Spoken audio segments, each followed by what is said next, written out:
Olá pessoal, tá no ar mais um episódio do Cast for Closers, seu podcast para dominar Inside Sales e colocar suas metas no bolso. Nós continuamos com a quarta temporada do Cast for Closers e mais uma vez uma novidade dessa quarta temporada, nós estamos no Spotify.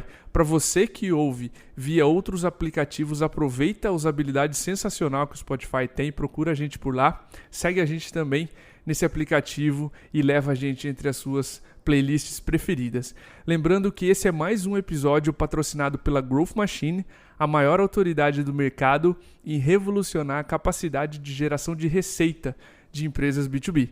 Para conhecer mais, acesse growthmachine.com.br e vamos para o episódio de hoje.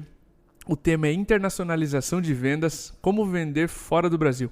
O convidado de hoje é o Nicolas Gitt, ele é Regional Sales Manager da eBanks. Nicolas, fica muito à vontade para se apresentar, para falar um pouquinho do que a eBanks faz, onde ela fica, enfim. Seja muito bem-vindo ao Cast for Closers. Fala, Diego. Muito obrigado pelo convite, cara. É um prazer estar aqui batendo esse papo contigo. Ainda mais de um tema que a gente respira tanto aqui dentro do eBanks, é bom ter um momento para conseguir compartilhar e ajudar o mercado a olhar para fora do Brasil, né? E eu tenho que dizer que eu fiquei bem feliz que o Cast for Closers foi para o Spotify, cara. Isso aí facilita muito a nossa vida aqui, o pessoal que acompanha.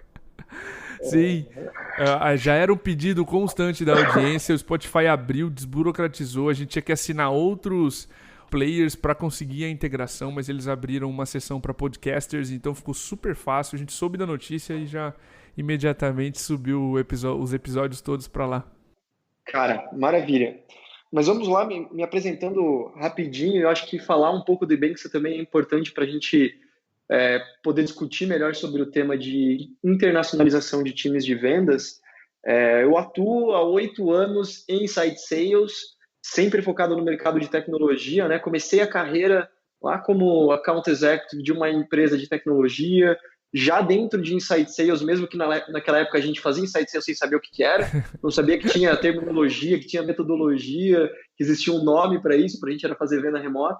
E nesses 8 anos, passei por inúmeras empresas de tecnologia, passei um bom tempo na RD, ajudando no desenvolvimento do primeiro programa de canais para agências, como Hunter, trazendo novos parceiros, experiência maravilhosa, ainda quando a RD tinha 100 funcionários ali no Celta, lá na incubadora.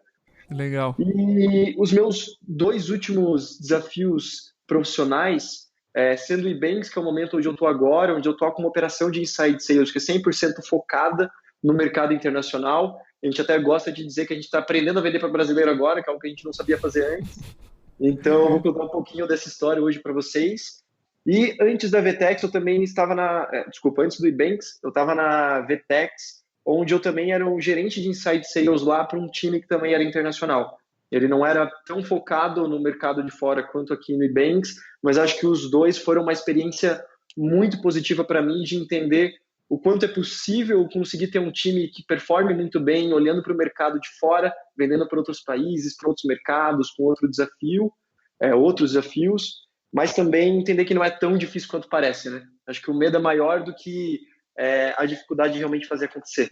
Com certeza, conversando com outros especialistas em internacionalização, eles relatam a mesma coisa. É legal comentar com a audiência que esse vai ser um episódio um pouquinho mais estendido, a gente vai fazer algumas perguntas a mais para o Nicolas, especialmente porque esse é um tema que várias empresas brasileiras estão pensando em passar, que é internacionalizar, vender fora do país. E a gente vai gastar um pouquinho mais de tempo debulhando algumas perguntas aqui para o Nicolas ajudar a gente. A primeira e o pontapé inicial desse episódio, digamos, Nicolas, que a empresa não tenha feito como a eBanks, nasceu fora do país, mas tenha decidido agora expandir seu mercado e internacionalizar. E a primeira, acho que mais natural das dúvidas é por onde eu começo. Como é que vocês escolheram os primeiros mercados a atacar aí na eBanks e o que a nossa audiência pode tirar disso? Cara, maravilha, Diego. Ótima pergunta. E até fazendo um recap bem rápido do que o eBanks faz, acho que vai ser importante até para a gente entender quais são os movimentos que a gente teve aqui dentro, né? O eBanks é uma empresa brasileira aqui de Curitiba e o nosso foco é processar pagamentos aqui no Brasil e na América Latina para empresas que não estão estabelecidas aqui na Latam. Então, hoje, nossos clientes como Airbnb, Spotify, Pipedrive, nós processamos os pagamentos para eles aqui no Brasil com boleto, métodos de pagamentos locais como cartão de crédito doméstico, e a gente consegue realmente fazer a remessa desse dinheiro de volta para o país de origem daquela empresa. Então, Legal. basicamente, no centro da nossa solução, a gente ajuda empresas a expandirem para o mercado da América Latina da melhor maneira possível, descomplicando pagamentos, que normalmente é uma das principais barreiras quando eu estou pensando também em vender para outros países. Então é legal que, como o nosso mercado são normalmente empresas que não estão aqui na América Latina, principalmente no Brasil, devido ao nosso modelo de negócios, o nosso time de vendas ele já nasceu com a veia de internacional, né? Então, o mercado que a gente sempre olhou desde o começo é principalmente Europa, Estados Unidos e Ásia, e mais recentemente a gente está começando a olhar para o Brasil, justamente ajudando empresas brasileiras a venderem para fora, principalmente na América Latina. E aí, o caso do Ebanks é um caso um pouco único, né? A gente foi obrigado a nascer dentro do mercado internacional e conseguir vender para outros países, mas o que a gente ajuda muitas vezes os nossos clientes a venderem do Brasil para fora, ou quando eu converso com outras empresas de tecnologia ou de serviços, é que você tem que sempre começar pelas quick wins, né? Como é que foi o caso para a gente aqui no Ebanks? Os primeiros mercados que a gente decidiu atacar dentro de uma estratégia de inside sales, né? Hoje o nosso time de inside sales ele vende para SMBs e mid-market, foram principalmente os expatriados brasileiros que moravam ou têm um negócio fora do Brasil. Por quê? Quando tem um negócio, por exemplo, nos Estados Unidos de aluguel de carro em Orlando ou venda de tickets da Disney, por exemplo, que é um dos nossos nichos de mercado, o americano entender a necessidade de oferecer um boleto como meio de pagamento para um brasileiro, existe uma curva de educação muito grande do lado do time de banks, né? Explicar para o gringo como é que funciona um boleto, por que ele não confirma no mesmo dia, o cliente pode pagar, não pode, ele pode pagar numa lotérica online, então, algumas vezes ele até entende que ele precisa escalar as vendas com pagamentos, mas ele não entende exatamente o que é um boleto, né? Já teve casos da gente receber clientes chineses aqui no Brasil e levar eles até uma lotérica aqui em Curitiba para eles verem como que é o pagamento de um boleto, que isso é real, não é Uau. mentira nossa. Então, quando a gente procurou o nosso low-hanging fruit, né, a fruta mais próxima, os nossos quick wins, a gente pensou nos expatriados. Então, existe uma série de brasileiros ou latino-americanos que estão morando fora do seu país de origem. Eles têm um negócio próprio que normalmente eles vendem para o país de origem, porque eles já conhecem do mercado, da população, da necessidade, e esses caras foram os nossos primeiros contatos. Então, quando a gente olhou para o mercado de fora, poxa, o mais fácil é vender para o brasileiro que está fora, para o mexicano que está fora, e a gente conseguiu segmentar isso muito bem dentro do lado do marketing, dentro do time de vendas. Apesar do time inteiro falar inglês e quase 90% espanhol, a gente acabava vendendo em português ou em espanhol, dependendo do cliente. Mas o interessante é que esse primeiro movimento é muito importante para trazer mais motivação para o time de vendas. A gente está fazendo uma venda internacional que ela é mais fácil, mas isso ajuda na motivação do time, onde normalmente uma venda internacional ela tem um ciclo de vendas um pouquinho mais longo. Então, esses quick wins são importantes no começo. E, ao mesmo tempo, o que aconteceu foi essas empresas brasileiras ou de brasileiros que começaram a utilizar o Ebanks, eles gostaram tanto que eles começaram a espalhar isso dentro dos grupos, dos núcleos de acesso que eles tinham. E felizmente, quando isso aconteceu, a gente acabou atingindo um mercado que era realmente aqueles gringos que era quem a gente queria no final das contas. Então, a gente começou pelo fácil e pela qualidade do produto, isso acabou se espalhando dentro do mercado somente americano, onde a gente estava atacando bastante. Que demais. Legal tu ter comentado esse ponto da atração inicial, principalmente para motivação do time de vendas e similaridade do negócio, similaridade linguística, parece uma barreira que cai. Eu estava olhando o exemplo da MeTime aqui, a gente tem 4% do tráfego, todo o tráfego do site blog já é fora do Brasil, Portugal e países de língua portuguesa, tipo Angola e Moçambique. Surgiram clientes naturalmente desse ponto, então essas low-hanging fruits, onde você já está, sem mesmo saber ou perceber que você já está chegando, já ajuda o time nessa primeira parte da internacionalização. Nicolas, uma vez que a empresa decidiu o local, tá? Que outros aspectos, tu mencionou ali alguns deles na primeira resposta, que outros aspectos culturais, por exemplo, a gente precisa estudar sobre o país em questão para fazer as primeiras vendas? Caramba! Então, normalmente, quando uma empresa está pensando no processo de internacionalização, né, a primeira barreira que normalmente o gestor de vendas ou o diretor de vendas vai pensar é a língua, né? Já é um dos primeiros pontos de como que o meu time vai ter a capacidade de conseguir fazer uma venda em inglês, fazer uma venda em espanhol, ou dependendo do mercado que eu estou querendo atingir. Essa foi uma das barreiras que a gente está conseguindo vencer dentro do Ebanks. Então, hoje a gente está com um time de 10 vendedores e 10 pré-venda. Todos eles a gente já tenta buscar com o inglês fluente de formação e, mais recentemente, a gente está conseguindo desenvolver o espanhol dentro de casa ou tentar procurar alguém que tenha os dois, né? Então, achar um SDR que já tem inglês e espanhol fluente e uma certa experiência em vendas é um desafio bem grande para a gente. Mas outros desafios, né, aspectos que eu preciso olhar são, principalmente, maturidade daquele mercado. Então, um dos pontos que a gente analisa muito bem é qual que é a maturidade daquele mercado para aquele produto que eu estou querendo lançar, né? Qual que é o product market fit. E uma das maneiras mais fáceis que a gente encontrou de conseguir fazer essa movimentação é justamente com o trabalho de canais. O trabalho de canais que a gente utiliza, normalmente é com a atuação de parceiros, e aí os nossos parceiros vão depender desde consultorias ou outras empresas de pagamento que não são competidoras, que ajudam a gente a entender quanto aquele mercado estaria pronto para uma atuação do Ebanks. E algumas outras coisas que a gente vem trabalhando também, que a gente sabe que é importante como um aspecto, é olhar para as ferramentas que vão ser utilizadas dentro do processo de vendas dos nossos vendedores aqui também.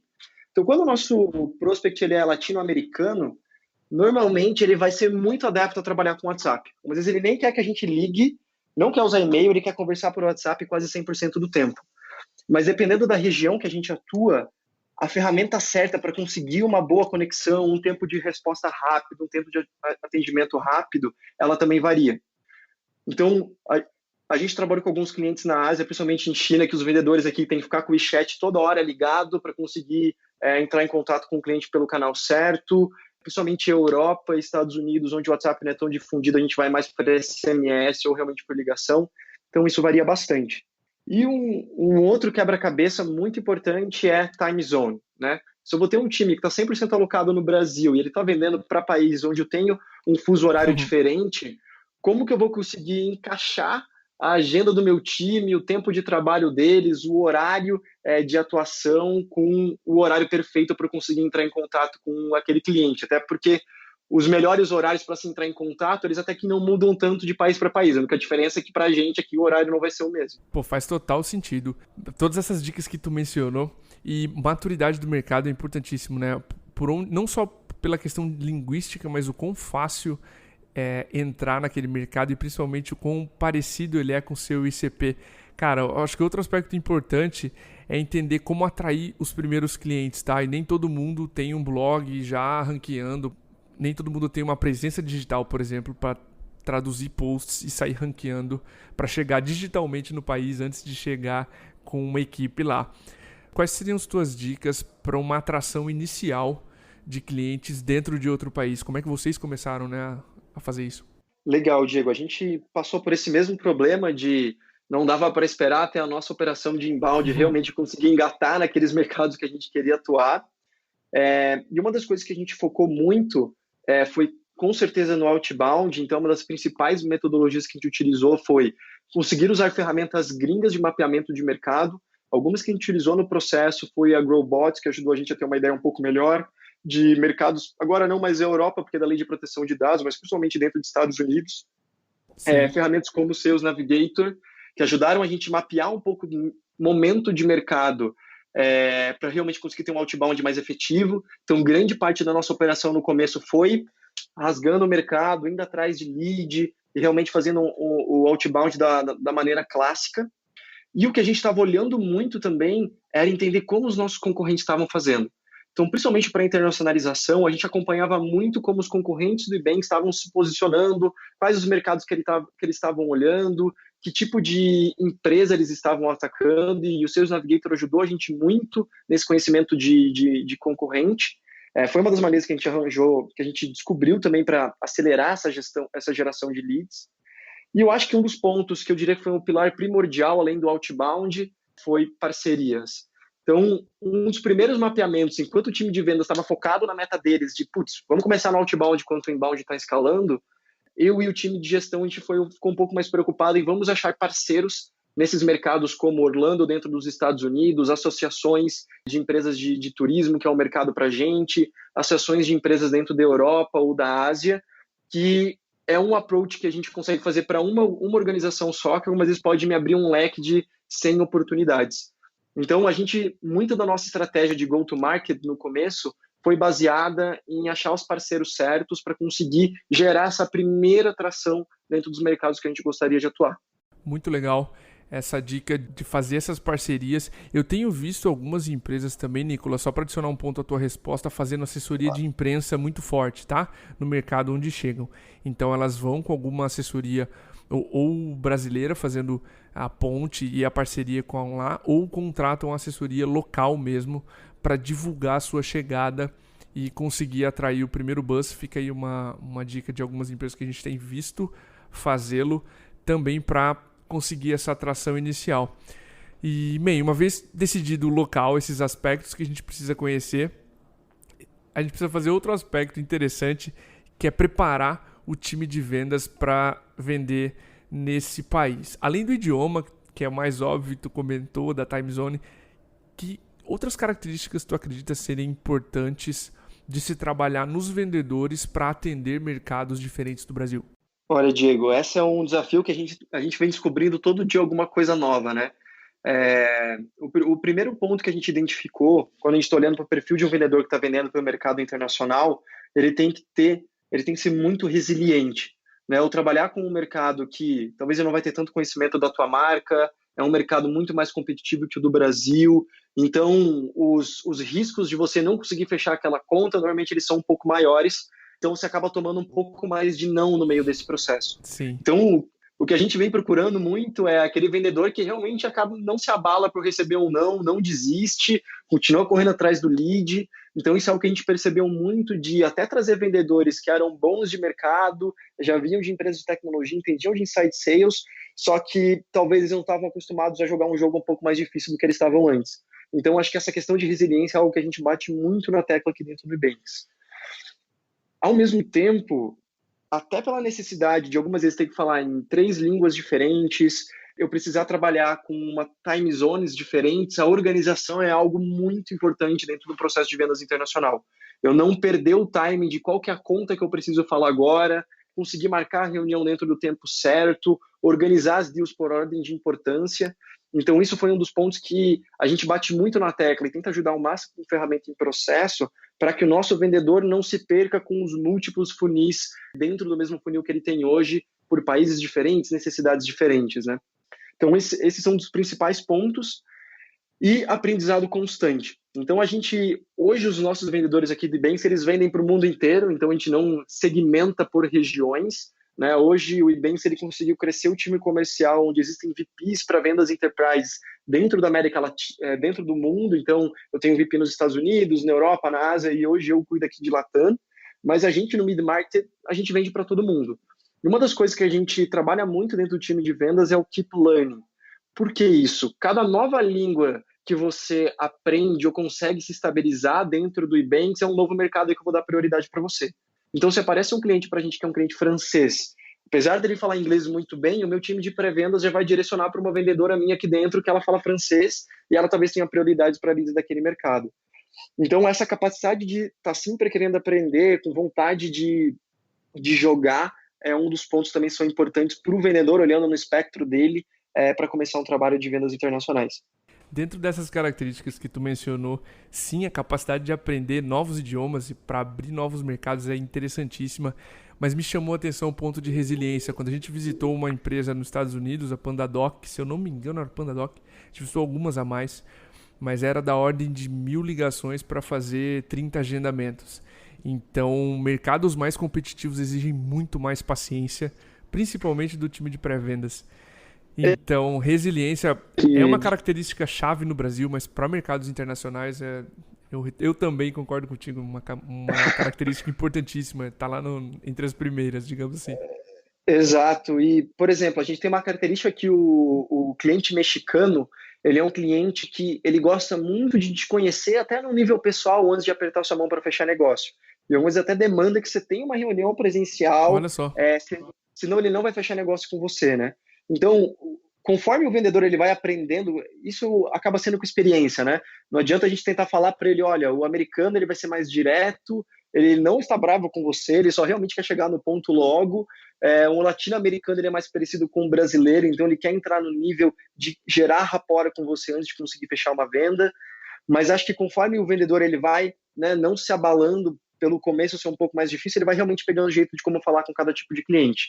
E hoje, para a gente, o cliente asiático é um dos mais complexos que a gente tem, nem tanto por causa da língua, mas realmente a diferença cultural faz com que até, muitas vezes, quando a gente está numa reunião e a gente está explicando o produto do Ibanks para um cliente asiático, Ele vai falar para você que ele está entendendo tudo que você falou, mas quando você desligar o telefone, ele não vai entender 50% do que você disse para ele. Ele vai tomar a decisão Caramba. sem te perguntar de novo, porque a cultura dele, ele não vai te perguntar de novo uma pergunta que ele já fez mesmo que ele não entendeu. Então, todos esses pequenos detalhes, ajustes, a gente foi aprendendo, tomando porrada dia a dia, mês a mês, para ficar um pouco mais esperto antes de entrar numa sala de reunião com o cliente de fora. Mas para o vendedor se sentir seguro de conseguir tocar bem uma reunião com um cliente internacional, ele precisa realmente tomar vários nãos antes de conseguir aquele bendito yes que ele estava procurando desde o começo. Que demais, cara. Tô fascinado com esses aspectos que eu tô aprendendo agora contigo aqui sobre o público estrangeiro, né? Outros países. Cara, a gente tem visto algumas empresas internacionalizando com a estratégia chamada pelo mercado de trailblazer, ou seja, um desbravador, alguém que vai fazer as primeiras contratações e abrir o time, abrir a operação fora do país. Eu queria entender de ti, se tu acredita que essa é a melhor forma de se começar e se existem outros modos de se abrir uma operação fora do país. Legal, Diego. Eu acho que existem várias maneiras de expansão de mercado, né? E, de novo, não existe uma receita de bolo correta de como fazer. Acho que tem alguns princípios que são muito importantes, como comentei, formas de pagamento, né? Então, tem as formas de pagamento que são as que o meu cliente internacional já está acostumado a pagar para não ser uma barreira de compra lá no fechamento. Mas dentro desse espectro de pontos que eu preciso analisar para pensar numa expansão de negócios para fora do Brasil, quando eu vou pensar em como expandir, a grande vantagem de eu trabalhar com uma metodologia como Trailblazer é que eu vou ter alguém que foi treinado dentro de casa, apesar dele não ter o conhecimento do mercado onde ele está indo, ele não é, por exemplo, se eu estou querendo expandir para o México, apesar de não ser mexicano, não ter o conhecimento daquela cultura, é realmente alguém que tem muito conhecimento da minha empresa já. Então, você vai ter as duas curvas de aprendizado, né? Se eu vou tentar contratar alguém de lá, essa pessoa vai ter que passar por um momento de imersão dentro do que é o Ebanks, por exemplo, para ele conseguir conectar a cultura mexicana, o mercado mexicano com um momento de Banks e conseguir desenhar um plano de expansão. E o contrário do Trailblazer tem o seu ponto positivo de realmente alguém que já está por dentro dos processos da empresa, ele já conhece o produto, ele já conhece toda a solução, mas agora ele precisa desenvolver o mercado. O Faz que a gente sentido. vem atuando muito o Ebanks ele tem escritórios hoje, e a gente tem um time muito misto, muito multicultural. Então hoje, se eu não me engano, quase 30% do Ebanks são funcionários de fora do Brasil, morando em Curitiba ou não. Então a gente sempre tenta trazer pessoas daquele mercado para dentro de casa para ajudar nesse desenvolvimento. Mas, ao mesmo tempo, a gente acredita muito num projeto de expansão misto, onde é sim importante eu ter alguém, nem que seja a pessoa nominal daquele mercado, um country manager, alguém que vai ser responsável por expandir para aquele mercado em específico. Mas uma das metodologias que a gente tem se apoiado muito nesse processo de expansão ainda é utilizando parceiros e canais. Então, é uma metodologia que me permite ter um menor custo, né? Eu não vou precisar bancar todos os custos de mandar um funcionário meu para aquela região específica, esperar a curva de aprendizado para começar a gerar os primeiros resultados. Então, normalmente, se eu consigo chegar num parceiro ideal, consigo fechar um programa de parceria, fechar uma parceria que faz sentido para os dois lados, ele também, além de já ter o conhecimento do mercado, desmistificar isso para mim aqui dentro de casa, ele também consegue utilizar o nome da marca dele dentro daquela região, que é uma marca já Perfeito. conhecida do México, e abrir portas que eu ia demorar muito tempo para abrir se eu estivesse tentando fazer sozinho. Então, a gente acredita muito no misto, né? A gente entende que o parceiro ainda é muito importante para eu abrir as portas iniciais e me permitir ser mais rápido, mais eficiente nessa curva de aprendizado do mercado. E é um ganha-ganha para as duas empresas, ou para os dois parceiros, no caso, né, dessa negociação.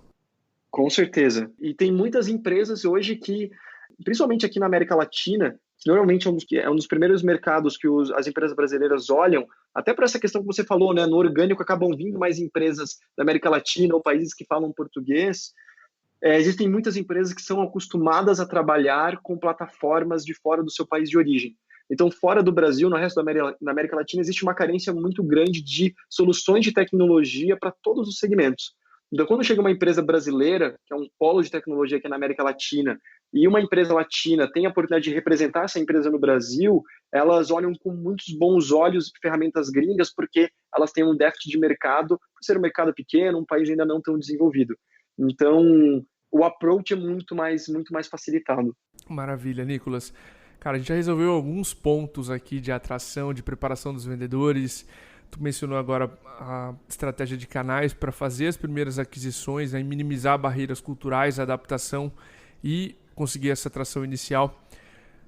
Tem um ponto que a gente ainda não passou, que é a preparação legal da empresa para operacionalizar, para operar fora do país. Tá? O que você recomenda para essas empresas que estão pensando em fazer esse movimento de internacionalização em termos legais, né? Como faturar esse dinheiro fora do país, enfim. Perfeito, Diego. Acho que agora eu estou jogando em casa agora, porque falar de pagamentos e falar de bens. Mas o que a gente vem ajudando muito as empresas que querem ir para fora ou estão interessadas na América Latina? Acho que a primeira dica que eu dou é pense 50 vezes antes de abrir uma entidade fora do seu país de origem, né? Sim. Então, poxa, se eu estou pensando em expandir, vou sempre usar o México aqui de exemplo, mas quero expandir para o México e eu nem testei esse mercado ainda. Primeiro que abrir uma entidade na América Latina, por exemplo, no México ou qualquer outro país é igual no Brasil. Vai demorar muito tempo, você precisa ter um sócio que ele é nacional daquele país, ele é da origem daquele país que você quer expandir, abrir a sua entidade. E no momento que você abre uma entidade fora do Brasil, no México, por exemplo, você vai estar agora elegível a toda a tributação aplicada dentro daquele país. Então acaba sendo um custo muito alto para uma empresa que está no momento de testar mercado, ou até que já achou o seu mercado ideal, mas ainda não está confiante o suficiente para assumir um custo desse.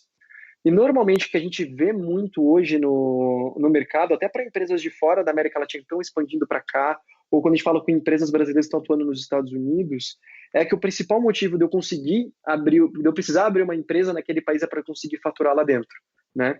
E quando eu olho para soluções como a que o Ebanks oferece dentro do mercado, outro player de pagamento, que é eu processar pagamentos de uma maneira cross-border, me permite com que eu possa vender dentro do mercado mexicano, cobrando em pesos mexicanos, com métodos de pagamentos locais, e eu recebo todo esse faturamento de volta na minha empresa do Brasil, sem a necessidade de abrir uma entidade lá. Então, para quem está iniciando nesse processo e quer realmente testar o mercado em, poxa, eu tenho todos os métodos de pagamento para atingir 100% do meu público, mas eu não preciso ter o investimento de abrir uma empresa lá, eu indico muito, muito fortemente olhar para essas empresas que estão revolucionando métodos de pagamento cross-border. O Ebanks é uma delas, mas não é a única, e onde a gente facilita muito esse teste de mercado. E é engraçado que a gente acaba conversando com algumas empresas que chegaram para a gente um pouquinho depois. Fala, Nicolas, eu acabei de abrir uma empresa na América Latina, agora eu quero trabalhar com vocês. Eu falei, cara, se tivesse falado comigo 6 meses antes, a gente ia te salvar muito, né? Caramba. A gente ia conseguir te ajudar muito nesse processo. E sempre procure uma ajuda legal. Tem alguns escritórios de advocacia que são focados em ajudar no processo de internacionalização, não necessariamente em abrir entidades lá fora, mas saber o que eu preciso mudar nos meus termos e contratos. Por exemplo, normalmente quando eu tenho um contrato com um cliente, que ele está em outro país que não é o meu país de origem, sempre vai se utilizar um método legal que se chama arbitragem internacional, que é basicamente uma corte privada que ela sempre vai resolver conflitos entre países diferentes de uma maneira unânime. Então, por exemplo, se eu fechei com um cliente argentino e deu algum problema no meio do meu trabalho com ele, vai ser julgado pela corte argentina ou vai ser julgado pela corte brasileira? Então, isso demora muito tempo, é muito burocrático, é estressante, e normalmente os contratos, termos de uso para vendas internacionais são baseadas em arbitragem internacional. Então, esses pequenos detalhes que são uma maneira importante de você se proteger nesse processo de internacionalização, eu indico que vocês procurem a ajuda de escritórios especializados nisso. Aqui no Brasil tem, Pinheiro Neto é um deles, te ajudam a ter um pouco mais de segurança para dar essa pisadinha fora de casa. Demais, cara. Foi muito irada essa sua resposta, completa nos dois sentidos, né? Eu preciso processar pagamentos, enfim, não abrir uma entidade fora ou se jogar completamente de forma legal dentro de um país sem ainda ter conseguido os primeiros clientes. E essa ajuda legal, né? Essa ajuda de consultoria advocatícia, no caso, para entender essas nuances, já fazia muito sentido. Essa dica estava na minha cabeça te perguntar a respeito, né, dessa ajuda legal, mas que bom que tu comentou. Nicolas, a gente passou por N aspectos aqui de montar uma operação comercial, como atrair os primeiros clientes. Tem alguma dica, cara, que a gente não passou em alguma pergunta que tu queira deixar para a audiência nessa dúvida final?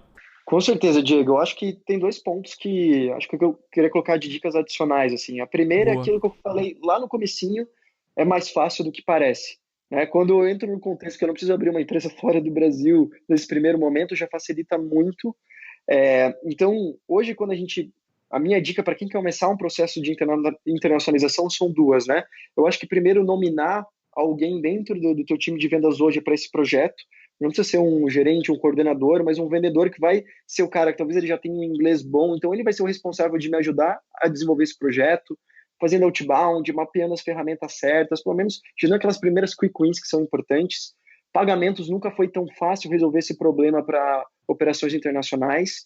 E quanto à questão do marketing, que demora um pouco mais tempo para eu conseguir engatar uma operação de marketing, né, que não seja 100% baseada em mídia paga, para gerar oportunidades fora, apesar dele ser mais demorado, ele não é complexo. Então, hoje eu tenho várias soluções que me ajudam a traduzir o meu site para espanhol, ou para conseguir traduzir conteúdo, usar freelancers, ferramentas de conteúdo. Então, hoje, muito do nosso trabalho é tentar evangelizar o mercado, de desmistificar essa dificuldade de expandir para fora do Brasil. Então, é mais fácil do que parece. Né? Começa com pequenas vitórias que as coisas vão se encaixando. E dentro, aquela outra dica de coloque um champion dentro da tua empresa, nem que seja um vendedor que você queira motivar ele, dar um projeto para ele se desenvolver, que realmente ter alguém pensando nisso 100% do tempo, na perspectiva de vendas, como que eu chego nesses clientes, metodologia de abordagem, procurando conteúdos como esse podcast que a gente fez, é algo que com certeza vai te alavancar muito o seu processo de internacionalização. Nicolas, obrigado, cara, foi uma aula, aprendi pra caramba aqui, já seria muito mais fácil pensar nos primeiros clientes fora do Brasil para MeTime. Queria te agradecer pelo tempo, por ter topado esse podcast aqui com a gente, fica à vontade aí para dar um abraço na audiência. Diego, de novo, agradeço pela oportunidade, fico muito feliz de estar compartilhando com vocês e espero que eu tenha ajudado quem estiver escutando, procurando se internacionalizar, que tenha dado um pouquinho mais de clareza aí para o caminho. Show de bola. Valeu, pessoal. Lembrando que esse é mais um episódio patrocinado pela Growth Machine, a maior autoridade do mercado em revolucionar a capacidade de geração de receita de empresas B2B. E para você conhecer mais, acesse growthmachine.com.br. A gente encerra esse episódio. E é isso, pessoal. Um grande abraço. Até a próxima.